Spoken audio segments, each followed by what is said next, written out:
Alors, le concept de prévention, on l'entend un petit peu partout et quelque part, presque tout le monde fait de la prévention, mais pas forcément de la même manière.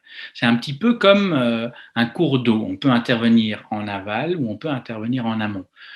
Nous, dans notre AMO et dans certaines autres AMO, on trouve qu'il est vraiment important d'intervenir le plus tôt possible pour faire une prévention qui puisse être efficace et qui ne se limite pas à simplement sauver les meubles. Si certaines AMO s'axent sur l'adolescence, d'autres s'orientent également vers la prévention, vers la petite enfance. Comment trouver une crèche, comment chercher une école, quel est l'intérêt de la socialisation à travers un lieu de rencontre, par exemple, à travers des activités.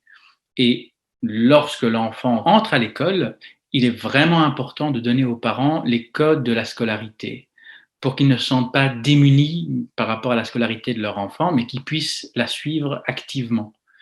Tous les enfants ont un jour ou l'autre des problèmes à l'école, mais bien souvent, ceux qui parviennent à s'en sortir, ce sont ceux qui ont des adultes ressources qui gravitent autour d'eux. Ces adultes, ça peut être des professeurs, ça peut être des personnes du corps enseignant, mais bien entendu, les parents sont les acteurs de premier plan pour aider l'élève et nous pouvons aussi être là pour les aider, pour les outiller.